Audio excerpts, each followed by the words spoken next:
샬롬 반갑습니다. 금요일 아침입니다.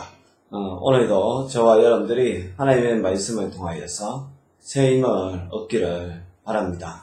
오늘 함께 묵상할 말씀은 전도서 6장 1절에서 12절입니다.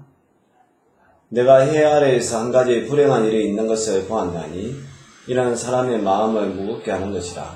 어떤 사람은 그의 영혼이 바라는 모든 소원에 부족함이 없어 재물과 부요와 존귀를 하나님께 받았으나 하나님께서 그가 그것을 누리도록 허락하지 아니하셨으므로 다른 사람이 누리나니 이것도 헛되어 악한 병이로다.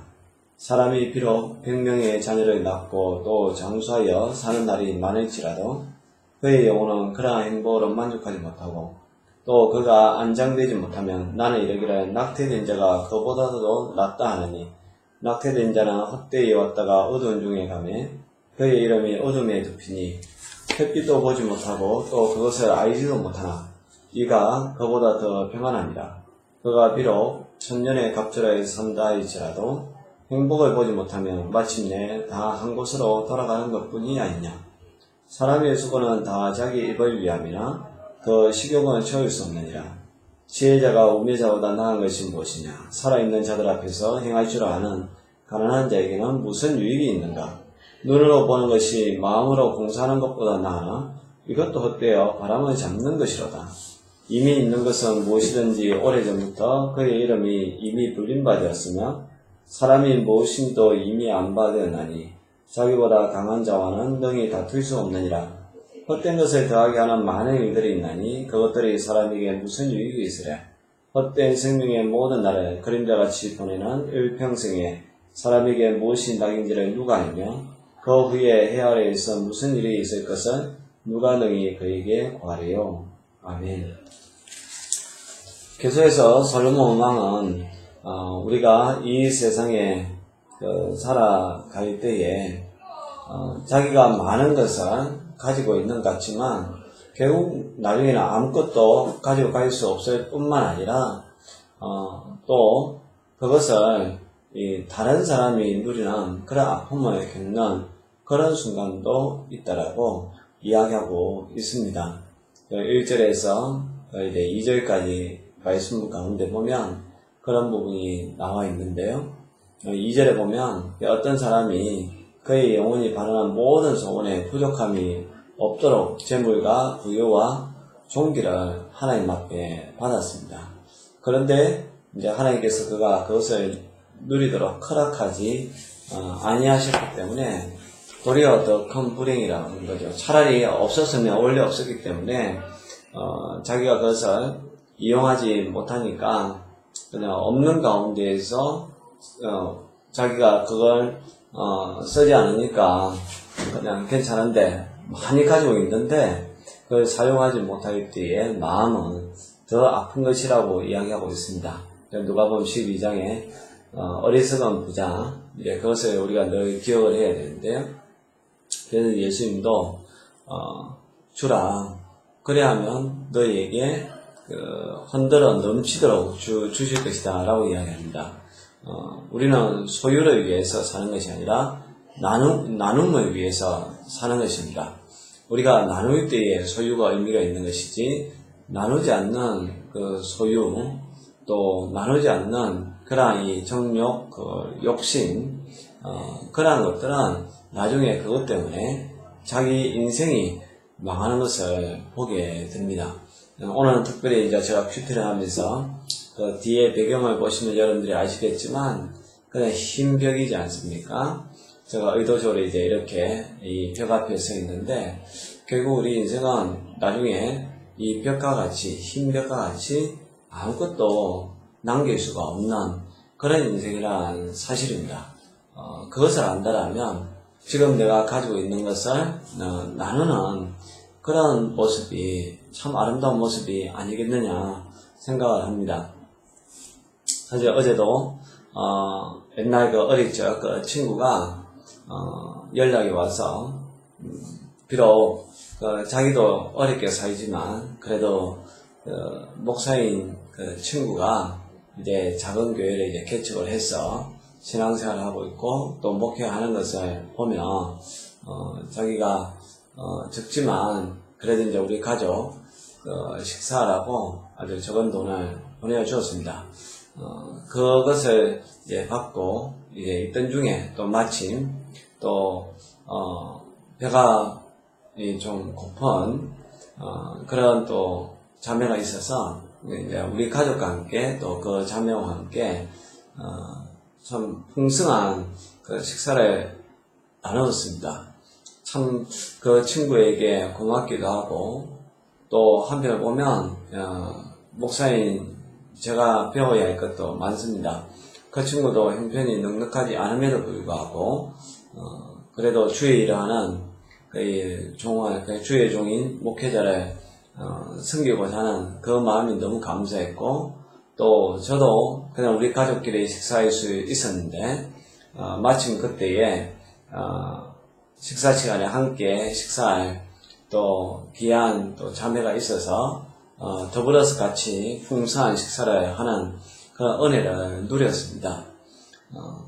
우리가 어떤 것을 가지고 있을 때에 그것을 갖다가 움켜쥐고 있고 계속해서 소유하겠다라고 하면 어느 순간 그러한 것들이 다 사라지는 것을 보게 됩니다.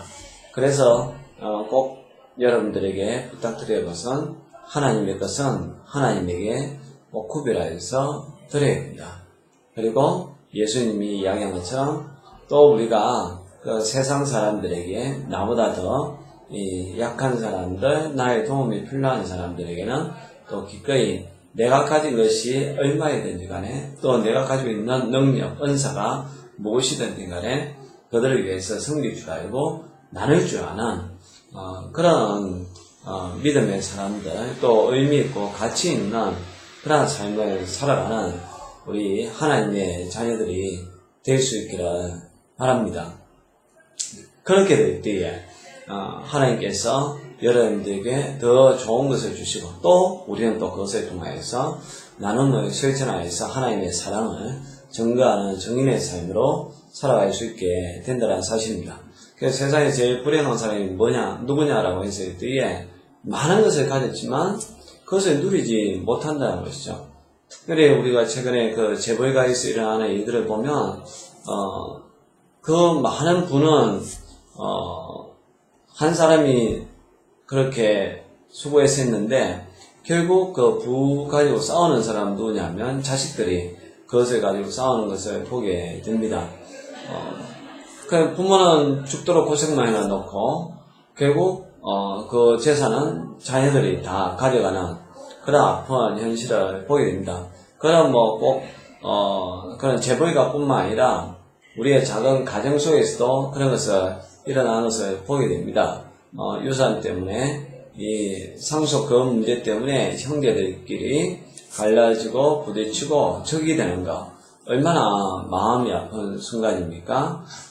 저와 여러분들은 정말 하나님께서 주신 것 그것을 소유하고자 하는 소유욕이 아니라 그 나눔을 실천하는 그 사랑을 실천하는 사람들이 될 수 있기를 바랍니다. 3절에서 6절까지는 또 이제 우리의 생명의 그 길에 대해서 이야기합니다.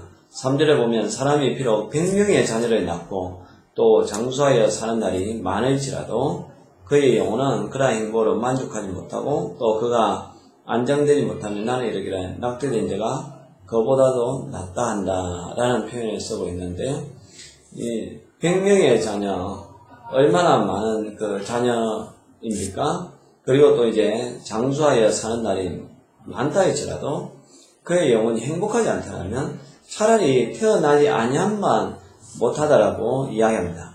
6절에 보면 그가 비록 천년의 갑절을 산다 할지라도 행복을 보지 못하면 마침내 다 한 곳으로 돌아가는 것뿐이 아니냐. 저는 이 구절을 참 좋아합니다. 우리가 오래 사는 거 다들 바라지 않습니까? 지금도 신약들이 개발되고 하는 것도 얼마만큼 우리의 그 생명을 갖다가 시간을 연장시키느냐 그것을 가지고 그게 엄청난 비용을 투자를 하고 그렇게 합니다. 근데 더 중요한 것은 내가 50년 살 걸 100년 사는 것이 중요한 것이 아니라 내가 50년을 살든 100년을 살든 또 심지어 오늘 말씀처럼 1000년의 갑절을 산다 할지라도 더 중요한 것은 내가 의미 있게 사는 것이고 가치 있게 사는 것이고 또 내 안에 진정한 행복이 있는 것입니다. 그렇지 않다면 지금 살로몬 왕은 차라리 태어나지 않는 사람이 더 행복하다라고 이야기하는 거죠. 내가 오래 살면서도 내가 마음속에 고통이 있고 슬픔이 있고 또 육체적으로 내가 큰 고통 가운데 있다라면 그 시간은 행복의 시간이 아니라 도리어 정말로 우리에게는 슬픔의 시간이겠죠. 그런 측면에서 저와 여러분들은 오래 살게 해달라는 그런 것보다 정말 주 안에서 평안을 누리는 사람 되게 하여 주옵소서. 참된 쉼을 누리는 사람이 되게 하여 주옵소서. 그렇게 기도하며 살아갈 수 있기를 바랍니다. 7절에서 9절까지는 채워지지 않는 식욕과 안목의 정욕에 대해서 이야기합니다. 우리가 수고하는 것이 다 먹기 위해서 그렇게 합니다. 근데 그 식욕은 채워지지 않는다는 것이죠. 여러분, 우리가 많이 먹는데 가지고 그 많이 먹는 것에 영양이 어디까지 갈 것 같습니까? 길어봐야 한나절이고 또 짧으면 반나절이면 다시 우리는 배고픔을 느끼게 됩니다. 어쩌면 많이 먹으면 많이 먹을수록 점점 더 시간이 가면 갈수록 배고파지는 시간이 짧아집니다. 그렇기 때문에 이 먹는다는 것, 그 식욕도 영원히 채울 수가 없다는 사실이죠. 그리고 9절에는 눈으로 보는 것이 마음으로 공상하는 것보다 낫지만 이것도 헛되어 바람을 잡는 것과 같다. 그냥 마음으로 공상하는 것보다 직접 가서 보는 게 낫지만 그것도 다 헛되다는 거죠.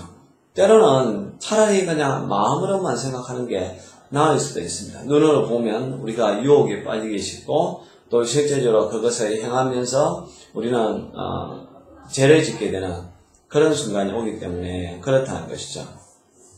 10절에서 12절까지의 말씀은 결국 이 세상에 있는 모든 건 내가 뭔가를 새롭게 한다라고 하지만 돌아보면 그것은 다 이전에 했던 거, 헛된 거, 그런 것밖에 안 된다는 사실입니다. 그렇기 때문에 우리가 이 세상에 살아가면서 참 유익한 삶이라는 게 뭐냐? 먹는 것도 아니라는 것이죠. 또 내가 많은 것을 가지는 것도 아니라는 겁니다. 또 긴 시간을 사는 것도 아니라는 것입니다.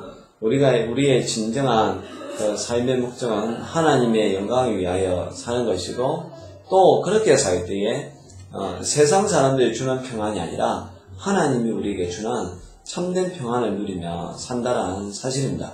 하루하루를 살아갈 때에도 늘 그 중심으로 살아가야 된다는 거죠. 우리가 어떤 의미 있게 가치 있게 오늘 하루를 살 것이냐. 그래서 오늘 내가 만나는 사람들에게 내가 어떻게 하나님의 사랑을 전할 것이냐. 또 내가 하는 일에 대해서 얼마나 내가 감사하면서 살 것이냐. 그러한 자세를 가지고 그러한 태도를 가지고 살아갈 때에 여러분들의 삶 가운데에 하나님의 나라가 임할 것이고 또 여러분들의 마음속에 하나님의 나라가 임하여서 참된 평안 가운데에 샬롬하는 그러한 마음으로 살게 된다는 사실입니다. 오늘도 주 안에서 그렇게 살아갈 수 있기를 바라고요. 여러분들의 인생이 주님과 늘 동행하여서 참된 평안과 참된 행복을 위하여서 살아갈 수 있기를 간절히 기원합니다. 기도하겠습니다. 하나님 아버지 참 감사합니다. 우리가 많은 것을 보고 많은 것을 듣고 많은 것을 행하지만 다 돌아보면 어떤 때는 너무나 헛된 것을 보고 듣고 행하였던 그런 순간이 있습니다. 주님 용서해 주시고 우리가 이 땅에서 많은 것을 소유하기보다는 나누는 그러한 사람들 되게 하여 주옵소서. 오직 또 하나님의 영광을 위하여서 살고자 하게 해 주시고 세상적인 그러한 행복이 아니라 주님께서 주시는 참된 행복을 추구하고 일시적인 그러한 안식이 아니라 영원한 안식을 추구하며 살게 하여 주옵소서. 우리가 바른 이 땅을 딛고 살지만 그래도 우리의 영혼은 늘 하나님 나라 저 위를 바라보며 살게 하여 주옵소서. 예수님 이름으로 기도합니다. 아멘.